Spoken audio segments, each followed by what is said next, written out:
Hello, everybody. Today's going to be a different topic. It's not going to be like the last one where we talked about how great the Italian M15, M14 tanks were. Today I decided to talk about something different.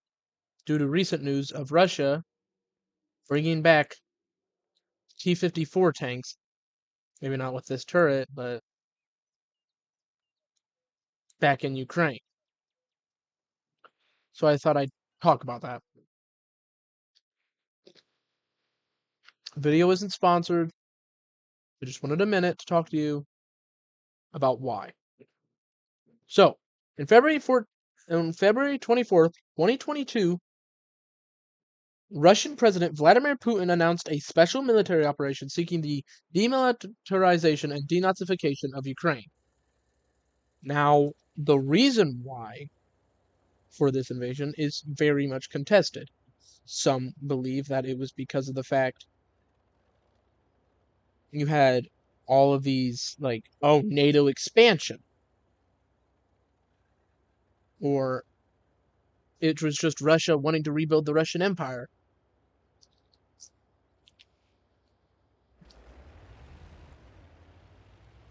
Hold on, I'm turning this down a bit.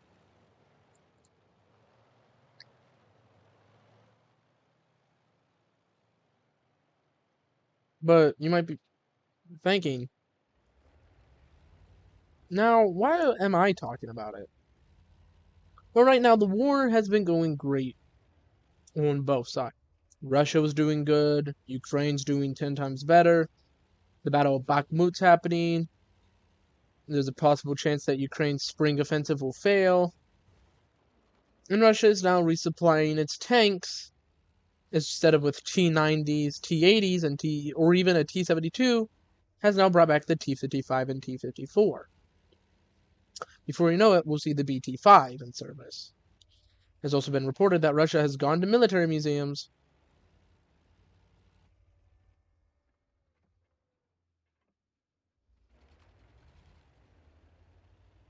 and are using old tanks like the T-80 and putting them in frontline service.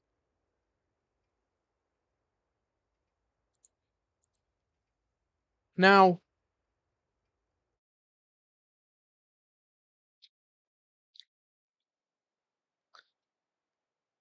the point of this is going to be me trying to simplify the war.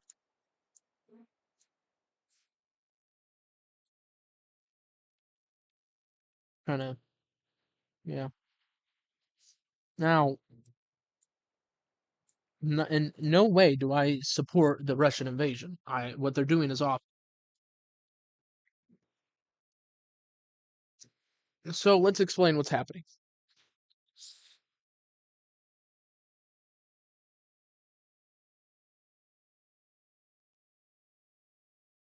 Putin began the war because he believed that his ally, or not ally, neighbor of Ukraine, was pretty much becoming neo-Nazistic. And if you want to bring, and they used to be part of Russia as independent, or independent.co.uk says Russia's special military operation in Ukraine has been raging for 1 year now as the conflicts continue to record devastating casualties and the forces mass displacement of millions of blameless Ukrainians. Vladimir Putin began the war by claiming Russia's neighbor needed to be demilitarized and denazified, a baseless pretext on which to launch a land grab against an independent state that happens to have a Jewish president in Vladimir Zelensky.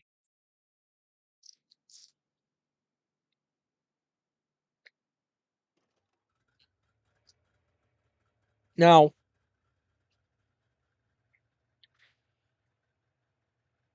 we're going to be covering multiple things. First off, can this war be justified? No. Not in 1,000 years could you justify a war. Ukraine was doing nothing wrong. They weren't going to join NATO.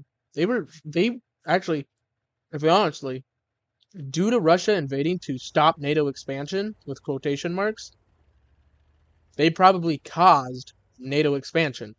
Finland's net was now accepted. I won't be surprised if Sweden's accepted. And you also have Ukraine probably going to join.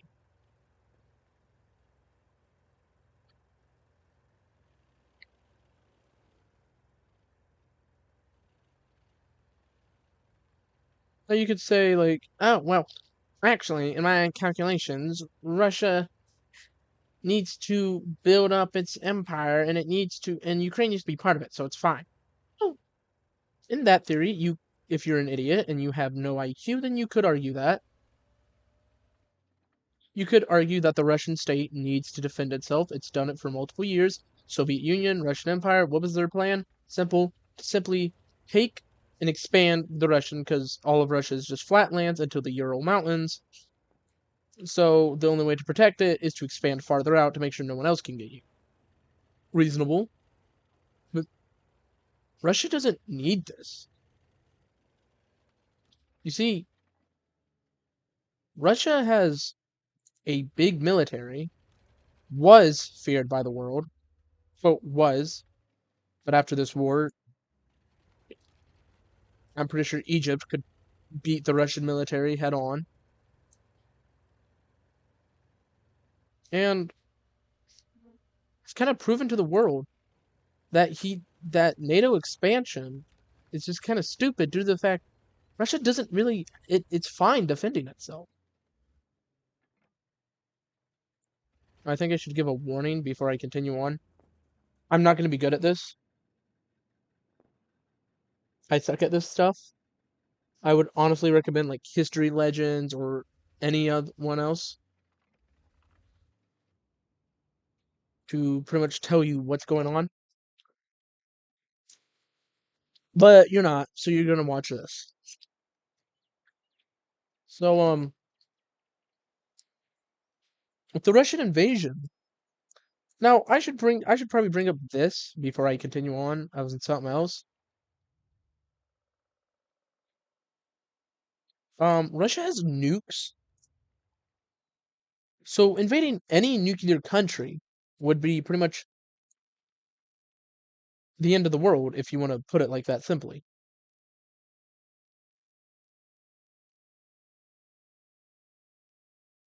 It would ruin the world. So no one was planning on invading Russia. Now, I don't know if anybody here supports Ukraine or not. I'm hoping none of you do.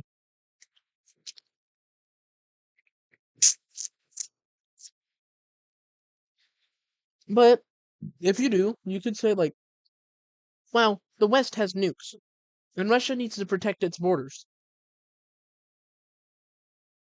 Um,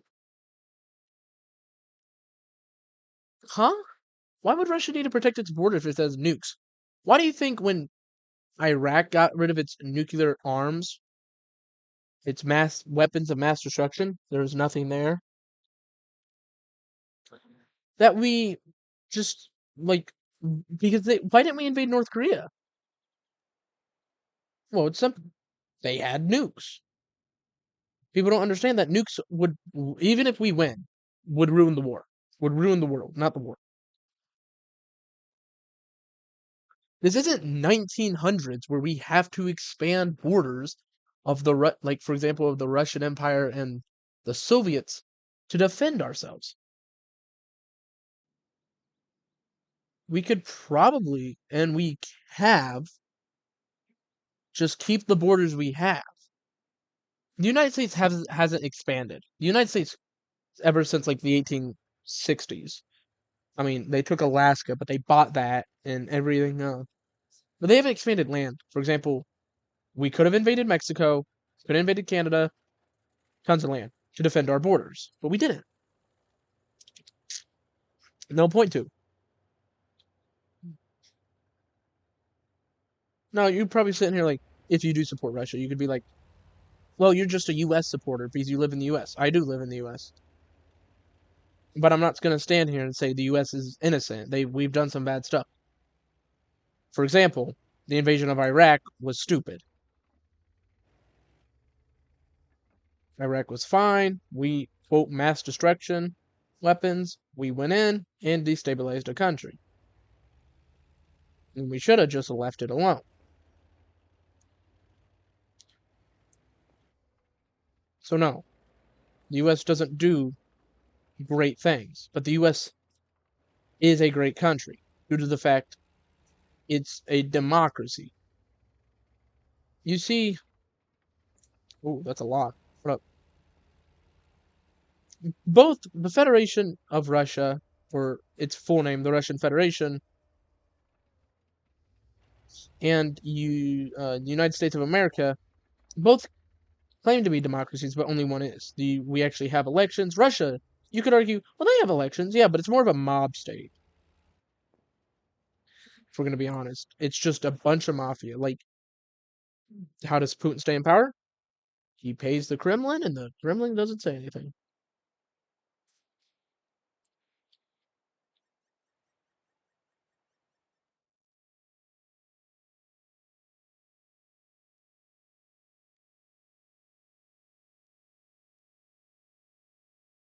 Now, let's go on to another subject.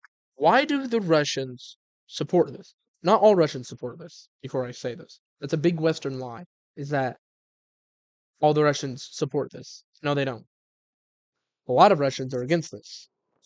Recent event, if you were to watch. Hold on, I gotta find him.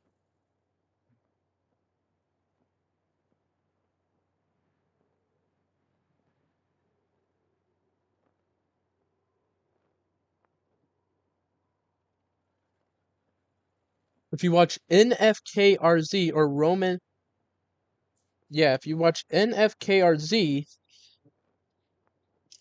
there's been one of his recent videos is of pretty much a Russian bar who was supporting a legion in Ukraine, was raided by the SWAT team and pretty much forced to sing Russian patriotic songs.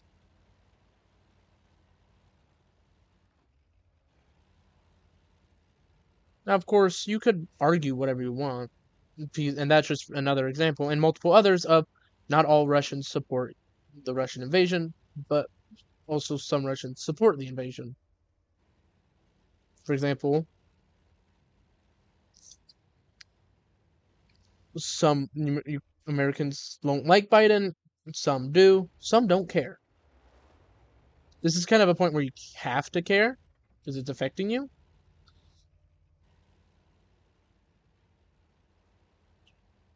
So,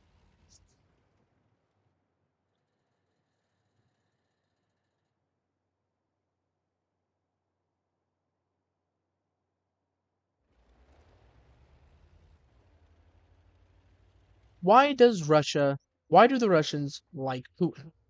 Most Russians like Putin. We'll put it like that.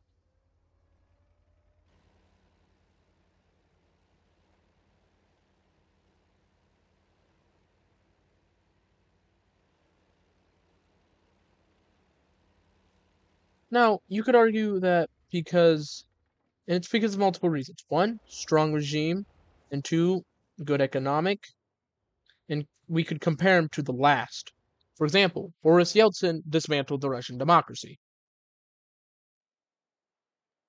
Vladimir Putin is seen as a young guy who's serving his country.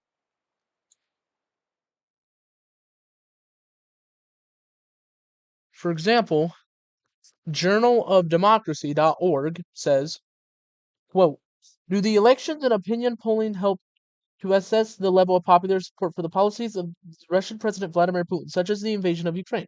This essay argues that Russia under Putin represents an instance of plebiscitary democracy. This, pretty much what I couldn't pronounce, is a regime with a strong leader relying on popular legitimacy derived from the passive and disenchanted masses. In such a regime, both elections and polling function according to the principles of acclamation, validating the ready-made decisions rather than revealing the public choice. Historically, that democracy tend to engage in unprovoked wars that appreciate their demise. Yeah. And according to unheard.com,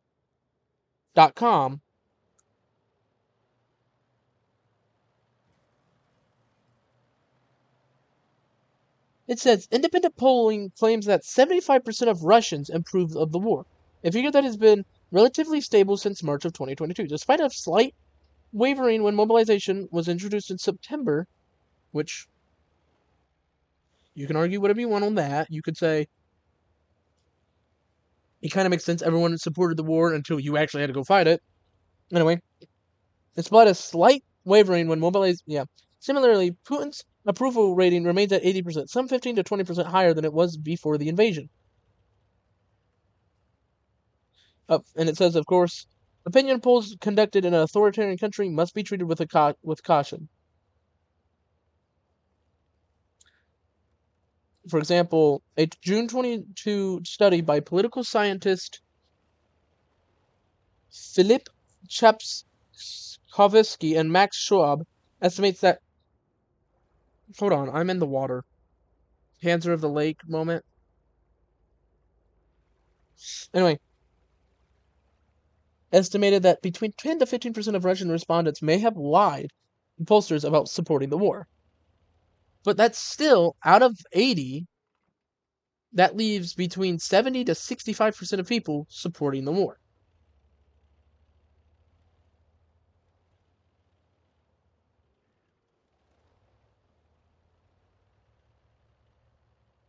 Now, this says it's because, for example, ever since. Hold on. Guys, I'm trying to do a video here. Can you stop shooting me? Thank you.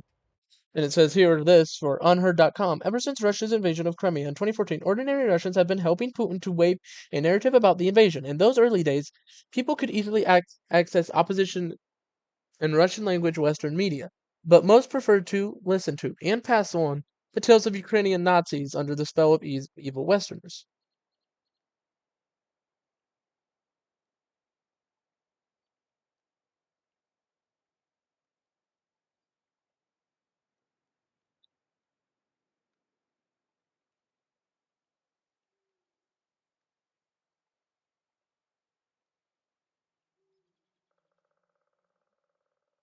So this is showing a lot of why is he supported, but it's not giving us a reason why.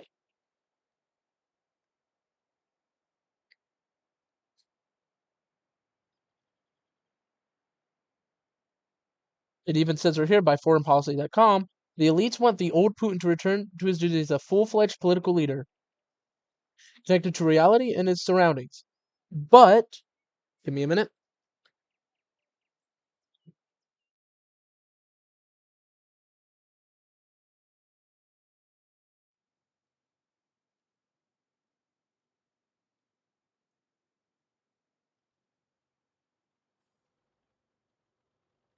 Oh, I'm getting very distracted.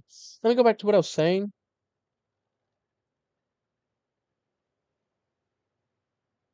Pretty much, what's the difference between? You could say it's authoritarian, that he beats his people using propaganda. Well, so does Belarus. But Belarus has protest, corruption. You could say, well, Belarus is more corrupt. Russia's also corrupt. That's why they are bringing out old tanks instead of modernizing new tanks. They're bringing out the T-54 and T-55s from the 50s.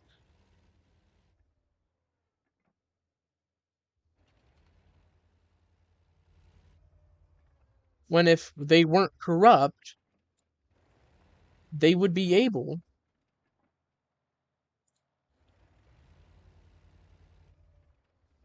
simply have a to just overthrow him. Why don't they overthrow him? Strong military? Yeah. Or it's also because they support him.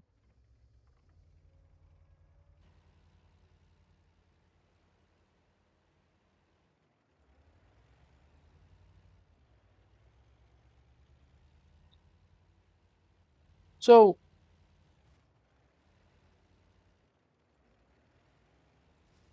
what is it? What good?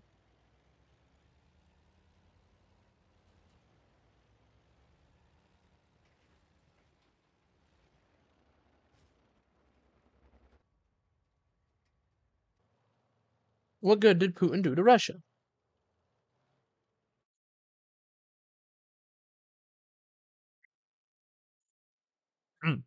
Wikipedia says this quote, and we will read the Guardian as well.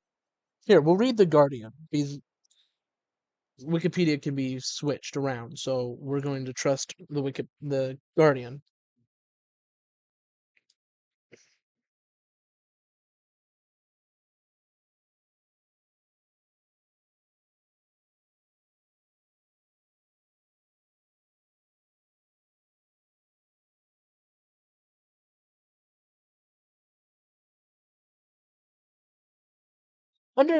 I'll read this. NATO expansion towards Russia. Under Yeltsin, Russia purchased a policy of grudging cooperation with NATO. All that changed under Putin. Since his interview with the BBC, Putin has insisted that NATO's eastward expansion represents a threat to his country. Now Moscow finally has the military muscle to push back, according to the November report on the rise of close military encounters between Russia and the West.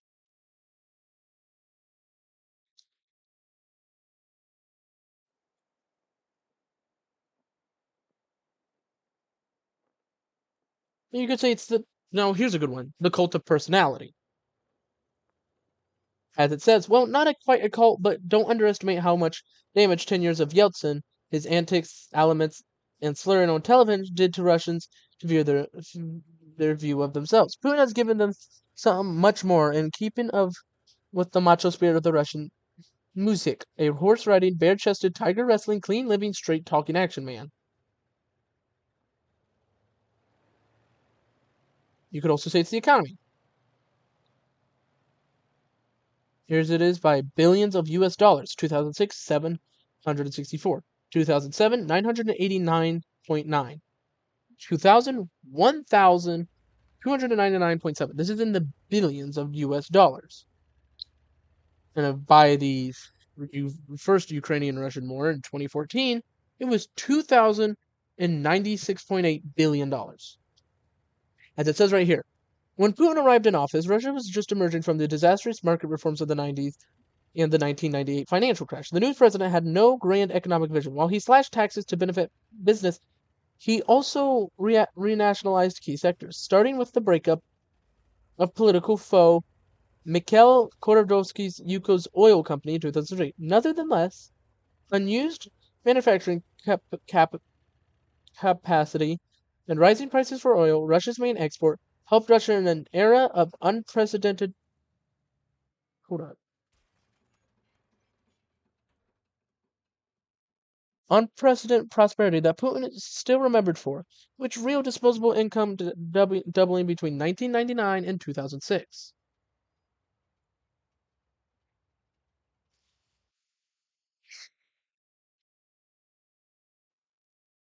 You could also say population growth. Putin took over a country whose population was falling an alarming rate. Russia, a population of about 150 million people at the time of the fall of the Soviet Union, was losing people at a rate of almost a million a year.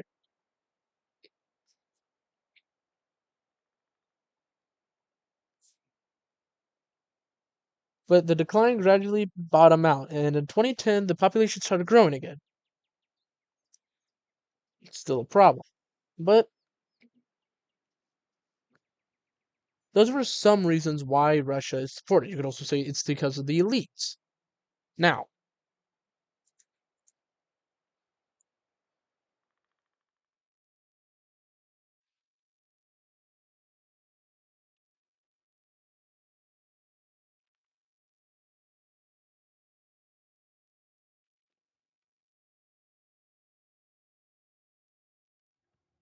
what else could be the reason why we can't have? Why else? Well, to be honest, I don't think. Oh, no, you could. Let's hold on. I have problems speaking. I'm gonna admit that I hate speaking out loud. Yet here I am talking to everyone because I enjoy what I'm doing. So anyway, Ukraine is going to win the war. If we're gonna go down to geopolitical, Ukraine will win the war, is what the West says. Russia will win the war, is what Russia says. They have both thrown great operations and have had mixed success. My opinion, for right now, my prediction is that Russia will simply just they'll make a stalemate almost, but I don't think Ukraine would accept it until Ukraine has no other choice.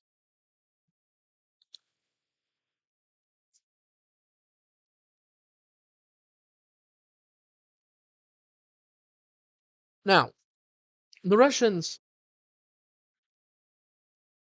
let's talk about this.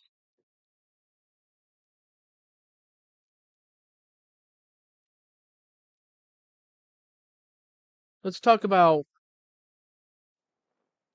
why Russia's bringing out older and older tanks when in 2015 they were showing the T-14 Armata, or Lion in Russian. The Armata equals Lion. Why? Where's this? Well, Russia. Here.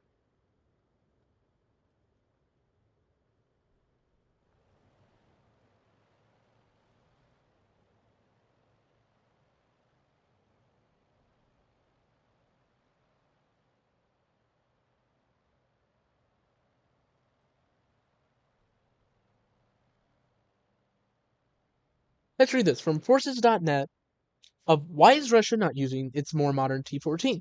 However, it says this, quote, however, in recent months, deployed Russian forces were reluctant to accept the first tranche of T-14 allocated to them because the vehicles were such in poor condition. This is the tank, which I'll do an entire separate video of.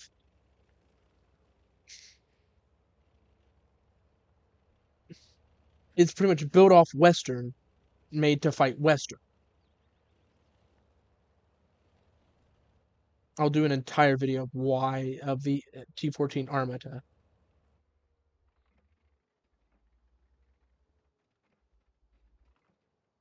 So let's get back to the question I was asking. Why is Russia bringing out stuff like the T-90s? Okay, that's reasonable. The T-90 is reasonable. Okay, that's their main battle tank for right now. All right, they're bringing out the T-80s. Okay, okay. Get things are getting a little desperate. Get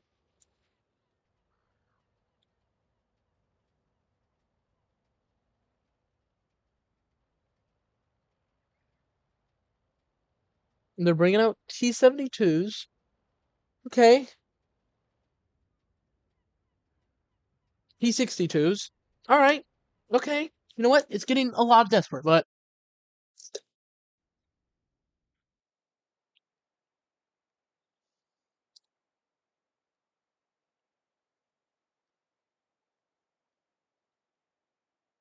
hey, it's all right. I mean, it was only made in the 1960s, and it's still there. The T-72 was made in around 1967 and 73. So,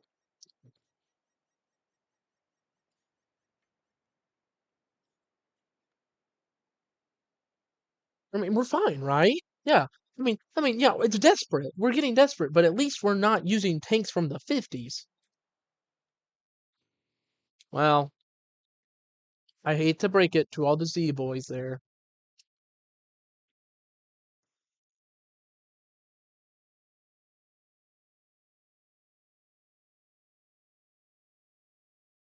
But then you can find videos of Russia sending on their trains the T-54,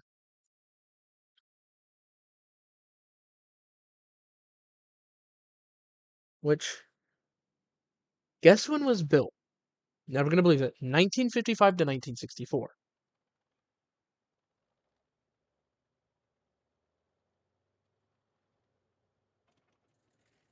But where are all these good stuff? Why is Russia? Look up any picture. If I can edit it, I will put pictures where you can see the Mosin Nagant being used. There were even some videos you could find of Russian capturing museums and them starting up an IS-3 tank. If I can find it, I will use it. If not, hopefully you can take my word and make sure you do your research. But where are the AK-12s? Is Russia using MiGs?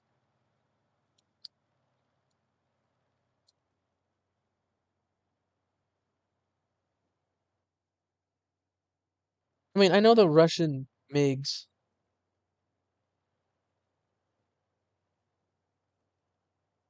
I know MiG is like Russian, like the MiG-29. But where are all their like tanks? For example, the Russian plane called Checkmate.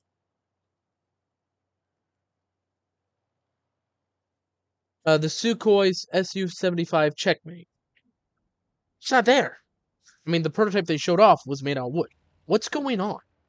Well, it's called the Peacock strategy.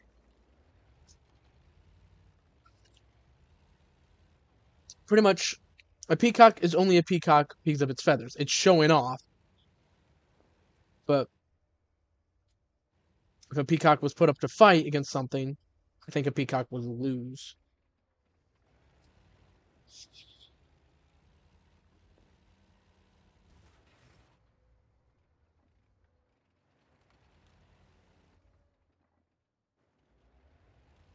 I shot that tank. It is the corruption game. That's what's pretty much is why we're seeing so old tanks out in Ukraine. Because we're of corruption.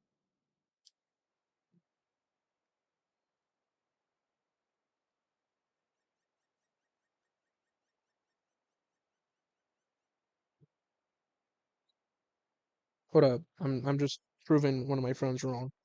So anyway, you could be asking yourself at this minute, okay, what is the peacock? You're kind of rambling. Like I just said, it shows off. Russia's got these T-14 Armatas with their automatic cannons and automatic round loaders and three all the in a no men in the turret.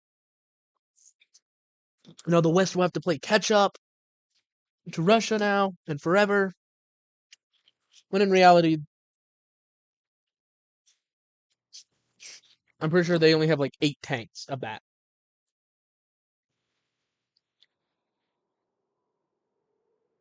Now, to give them some kind of credit, Ukraine's been doing the same thing. For example, Ukraine's been using World War One Maxim machine guns.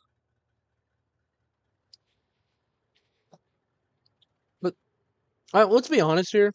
I'll be the one to say it. We expected this from Ukraine.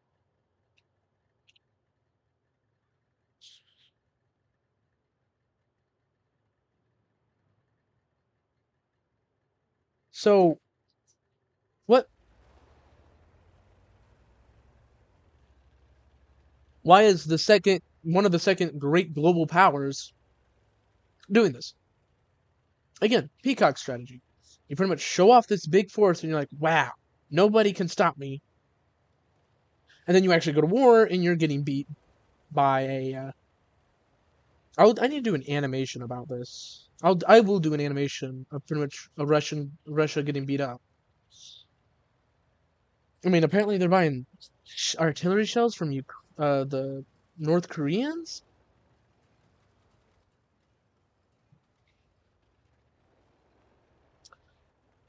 North Korea can't feed itself, so let's be real here. I also heard a theory that North Korea was planning to send 100,000 men to hell. What? What? Peacock? Yeah, Peacock. Like I said, you just show off. This would be like the big bully at school, showing off and pretty much being like, "I could beat anyone up." Goes to pick on a little kid, and that little kid starts beating them, and the bully is realized to not even be a threat. Is more now of a laughing stock.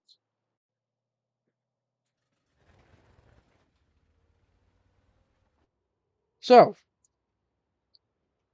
will well, Ukraine is over here having a great time getting more tanks from Russia. Russia's having a not so great time. Whoa, what's going on? Wrong. Invading Ukraine.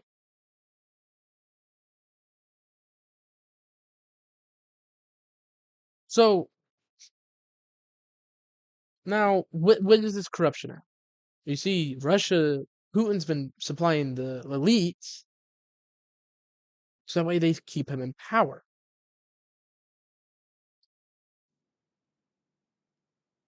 What do you do now when all of your friends are not getting any money? All their foreign banks closed, and they see what's happening is you're losing to the one of the poorest countries in the world, in Europe. I'm surprised they haven't tried to assassinate Putin. And I think we can all agree, no matter what the outcome of this war, unless it's like total war, like Russia's thrown out and replaced with a friendly democracy, if we're going to be reasonable here, Russia will probably just go into a North Korea. They will close off their borders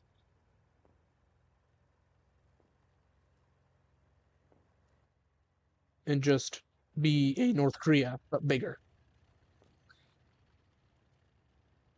To be honest, I think China's more of a threat now than North Korea, or not North Korea, Russia. Russia and North Korea are pretty much the same. They both try to get the U.S. mad. They do military stuff. Difference is North Korea doesn't have the. North Korea says they're going to invade, but they know they'll lose. So at least they have, some kind of common sense. Like, all right, we know we'll lose. That's why we're not going to go to war yet.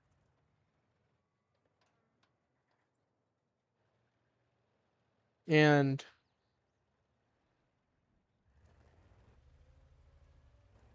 well, Russia is kind of the exact opposite. Russia was a threat, and now they're not. What else can I talk about? I guess I kind of talked about everything. Why Russians support it. Here. Let's one more thing before I have. What went wrong? Well, you could pretty much what I've said and rambled about for 30 minutes is pretty much corruption and pretty much showing off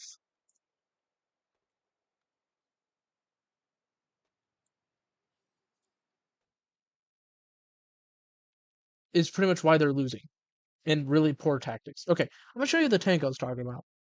That was being captured. This is the IS-3. This is the tank. They started this back up, and then the Ukrainians captured it and put it back in, but degunned it. Now, Ukraine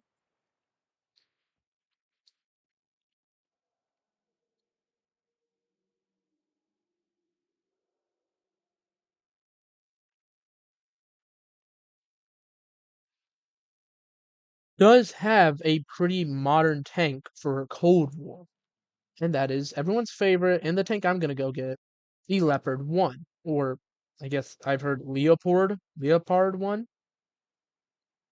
I think that just sounds goofy.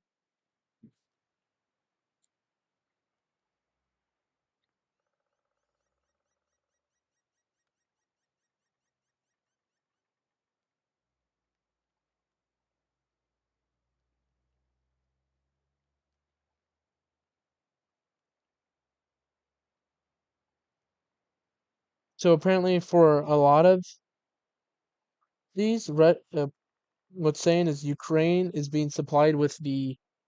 Does they even show it? Hold on. This isn't it, but pretty much M60s. This is an M48. It's not really different.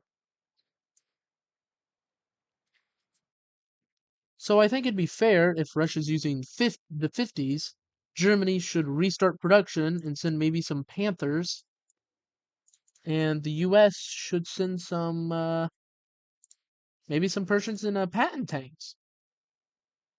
I think that'd be kind of fair. I'm joking, but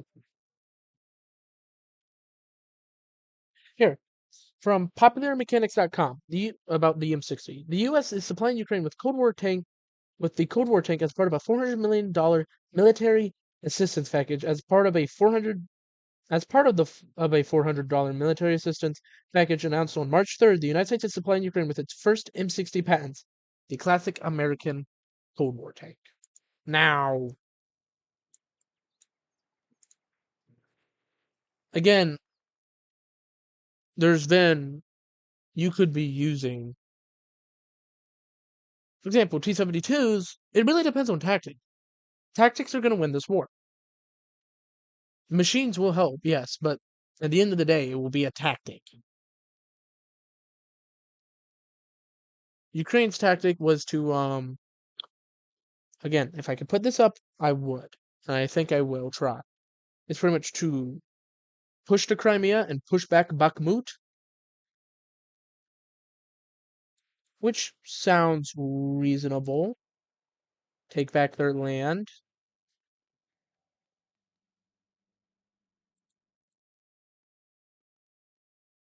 You get that goofy tank. Oh no, I could get the T6 medium. Hold on, again, I have a bad problem of ranting. I mean, that's great for just podcast, or just most of our videos, but I'm trying to make this actually serious. But at the end of the day, Russia will probably end up winning or losing no matter what, suffering from this. All that you could say, well, they're standing the sanctions. The sanctions aren't their problem. Right now, Russia has claimed 4 regions of the Donbass and has annexed them into the Russian Federation a long time ago. So, in a summary, to wrap this up, Russia is bringing out old tanks,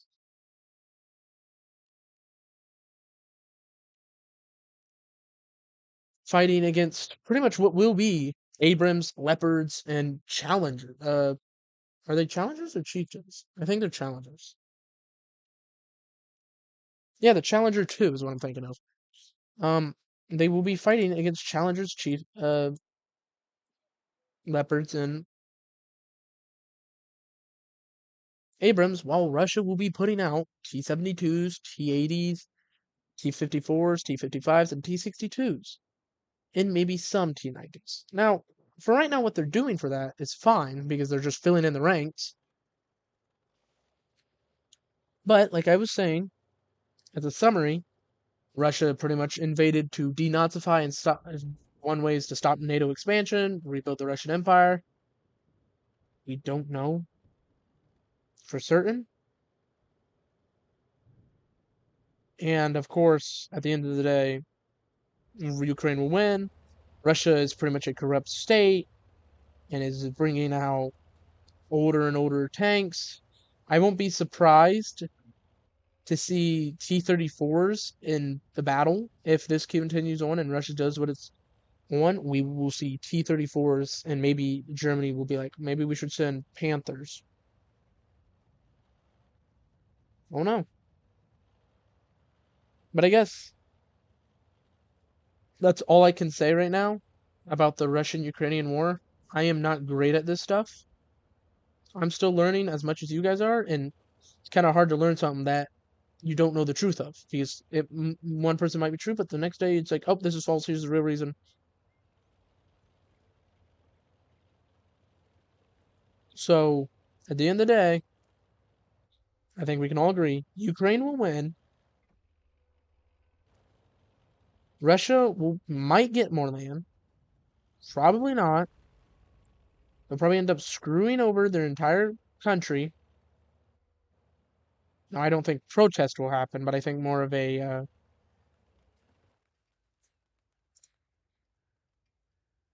maybe some protest, but not like revolutionary. So, small recap. I'm sorry. First off, I'm sorry for all my ranting. So, small recap. 1, Russia's doing the peacock strategy. They're showing off their guns and muscles, but don't have any of that. 2, Russia's pretty corrupt. 3, they're they're a said democracy, but they're not. I think we can all agree on that. 4, due to their peacocking corruption, they are sending out older and older weapons and equipment.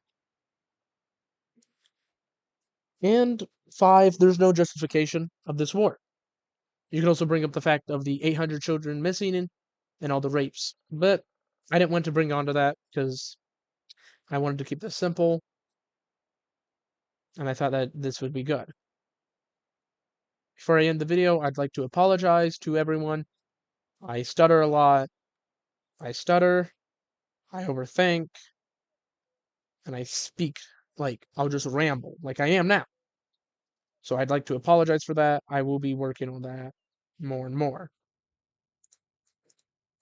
So, well, until next time, like and subscribe,